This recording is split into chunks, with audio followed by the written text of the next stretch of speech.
Paperworks, said Apples. Looking around, Twilight thought it was an uninspired name. Every tree was covered in bright red fruit. A sign above the entrance to the farm read Sweet Apple Acres. It alongside everything else, where she was advanced out the front door, was decorated with apple muffins. So I'm sensing a theme here, she thought. There was a knocker, was an apple. The door handle was an apple.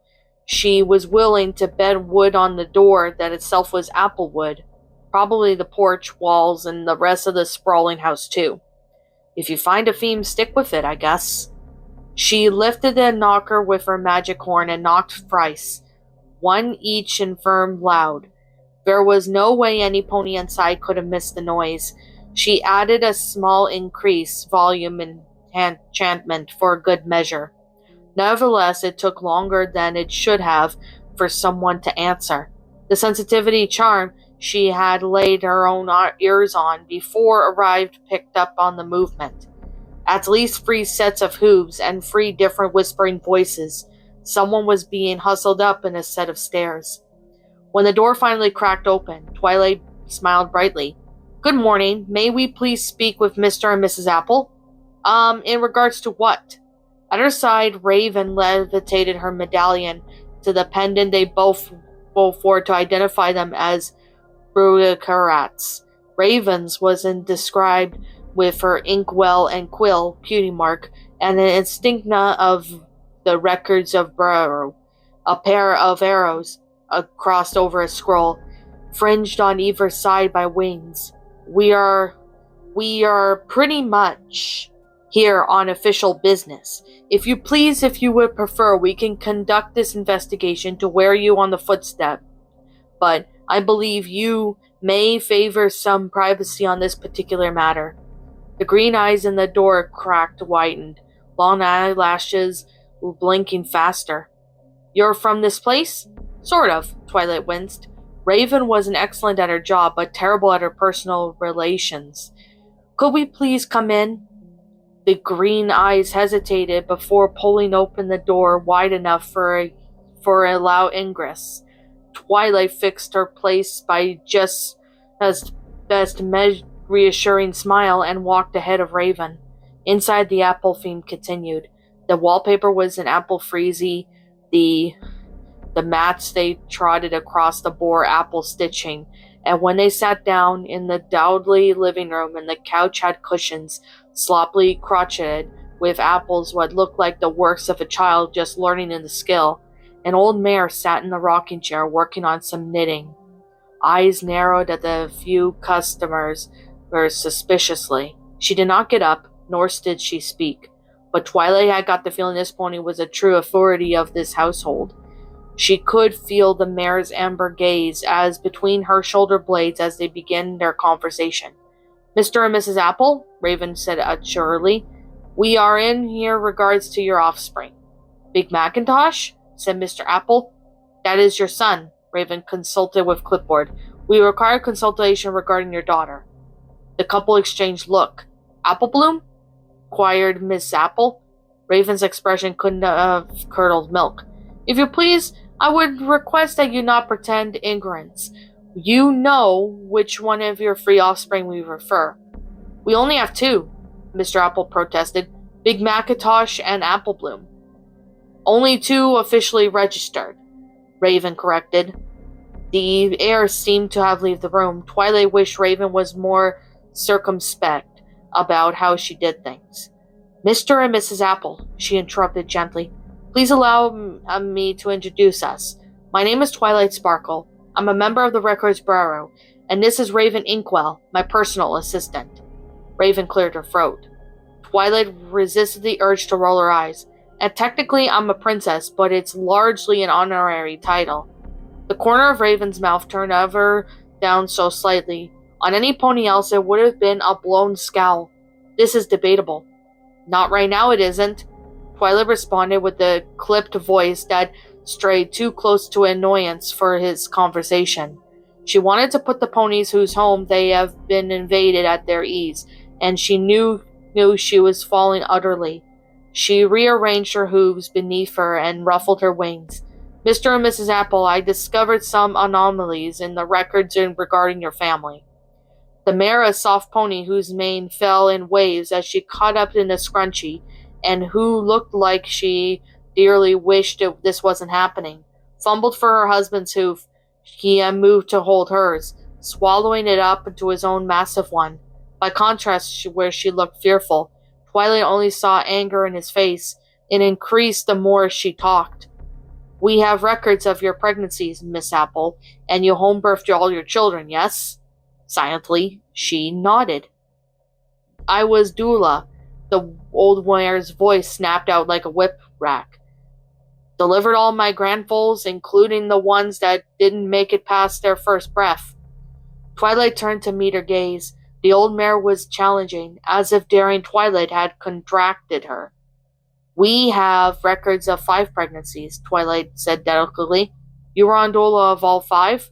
Yes, The knitting needles clicked relentlessly. And I ain't helping with the free burials that we needed to do. We Apples take care of our own, even in our death. That's very caring of you. Thought you not strictly truthful, Raven chimed in. The old mare's knitting needles did not miss a beat. What are you implying? I am implying nothing, Mistress Smith. Of course, Raven already knew who this was. She had a mind like a steel manticore trap. Awkwardly, Twilight kicked herself for not realizing, too. This was the Apple family monarch. No wonder why she had sensed such power from her. I am stating plainly that you reported the deaths of 3 foals in childbirth when they were here. In fact, only 2. Miss Apple's strangled noise made Twilight's head snap around. She had half collapsed against the gigantic stallion who was now glaring at her and Raven with unconcealed loathing. Please don't misunderstand. Twilight hastily raised her hoof in a pacing gesture. We're not here to punish you. Mistress Smith managed to pour an entire eloquent response into that single grunt. Distrust of the crown rolled off so thickly it was like a smell in the room. We're not, Twilight insisted. We have 2 children, Miss Apple said shakily. Big Macintosh and Apple Bloom. We registered them and fully and legally, said Mr. Apple. All above board exactly and we were supposed to, and ain't we register their brothers and our sisters who passed on. If you are already from the Records Bureau, you'd know that. Twilight nodded. I saw death certificates. She summoned the names from her memory. Cortland Apple, Applefan, and Applejack. Deaths register 5 days after birth, 14 days after birth, and a day after birth. Miss Apple's eyes filled with tears. Guilt slushed through Twilight, and this mare had carried each of their foals for 11 months. She could only imagine what it was like to spend so long nurturing and looking forward to seeing your baby, only to have it snatched away by the whims of fate. She reminded herself why she was here. Miss Apple, Mr. Apple, Mistress Smith, I know Applejack survived. The knitting needles continued to click, but now the noise was harsher, more aggressive, and the voice that came with it too. That is horrific to say. Applejack died before she even left her mother's womb. We buried her in the family graveyard over yonder ourselves, right next to her brothers. You are plenty welcome to look. If she did, she wouldn't have found a body in the grave, said Raven. Whatever you buried, it was not your granddaughter. Mr. Apple got to his hooves. These were cruel, untrue accusations, and I'm gonna have to ask you to leave, if you please. Twilight shook her head. Legally, you, can't exactly throw me out, and I want to make it clear.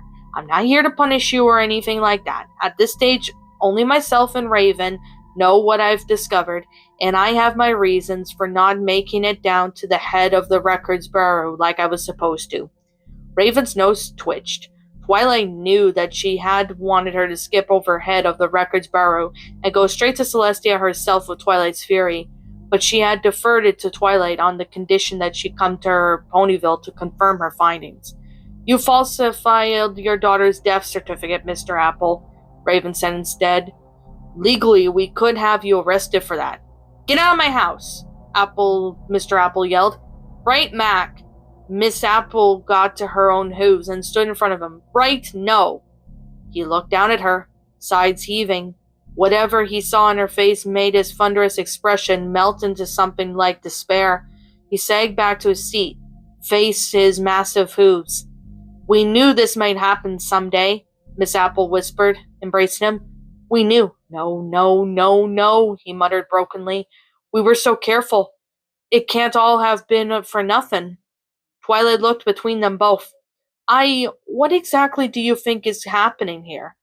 You're going to take her away, Mr. Apple said. You're going to execute her. Twilight's jaw dropped. Where in Celestia's name did you get that idea? Miss Apple looked up at Twilight with tears falling freely. She wasn't born normal. Ponies like her don't get to stay in Equestria. Twilight frowned. She had suspected the reason they had lied about their premature birth and death and roped into a doctor from their own family to fill out a false death certificate to perpetrate the lie. It hadn't taken her a long time to track it down, the retired reclusive doctor, Apple Pips, after her gut feeling told her that something was wrong with the Apple family paperwork. She didn't often have hunches, but when she did, they were usually accurate enough that even a stickler like Raven was willing to let her see through its conclusion. Irritatingly, Raven seemed to think that it was part of her princess powers, no matter how much Twilight had tried to correct her. Twilight's ears flickered. It took her a moment to realize what suddenly felt wrong. The knitting needles had stopped clicking. She turned around to see Mistress Smith getting out of her rocking chair.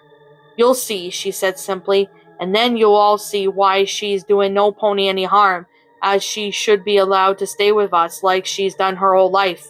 She quickly trotted past Twilight and Raven, indicating that they should follow her. It took them several minutes to climb the staircases. Twilight assumed that second floor was for bedrooms and at least one bathroom. Granny Smith faced a blank wall, and Twilight watched with fascination as the hidden door revealed itself, opening into a further set of stairs. She had not been sensed that door, and her extrasensory perception was the strongest of all of her peers. They ascended these too, past stark wooden beams and bare boards that lacked the apple moffat from the rest of the house. The place had a lick of magic to it, and she wondered whether this was a pocket of space hidden away where no pony from the Bureau of Horticulture could see it on a blueprint. It would have taken a tremendous amount of power to achieve such thing for any sustained amount of time. She watched Miss Apple laboriously climb the stairs with new respect. At the top of the winding staircase was a door. It was plain and had no doorknob. Twilight sensed the extremely strong locking charm that had been attached from the house. Whoever was in there, they could not get out, unless they were released by someone from this side of the door. Mistress Smith unlocked the charm as if there was nothing and went in. Twilight followed, feeling Raven on her heels. Inside the bedroom, Twilight stared. Lasso hung on the peg in the wall so far, the hat remarkably like the one Mr. Apple had been wearing. A little door to the right of the in-suit. Books were everywhere, crammed into shelves and teetering places and piles that looked like ready to fall over at the slightest breeze. They were even on neatly made beds, spread out as if someone had been recently reading them. Twilight noted a few of the spines, realizing they were all practical tomes of something like farming skills, mathematics, and engineering. There was even books stacked beneath with electric kettle, plugged into the wall with jars of instant coffee and powdered milk next to it. On the nearby desk was a sheaf of papers, covered with pristine diagrams and wobbly writing about the new design. For something called Combine Harvester, the penciled teeth marks hid its end. Applejack, said Mistress Smith curtly. Come on out. Twilight watched as an orange hoof slid up from under the bed, followed by a leg, then a torso, then an entire pony was pulling herself to her feet. She looked terrified, eyes huge as she looked at her grandmother and the ponies that she had brought up here. Twilight stared at her in wonder. That was a quite possibility of the prettiest mare she's ever seen. Her mane was like wheat waving in the sun, her green eyes as grass in springtime, for her body was thin and lacked of outdoorsy muscles of the rest of her family. Her nose and cheeks were sprinkled with freckles that must have come in from the sun shining through the skylight above the desk. That was not a pony who went outside much, even though everything about her spoke nature of life. Granny Smith raised a wing. Applejack here is the finest mind of all of Equestria when it comes to machinery and farming.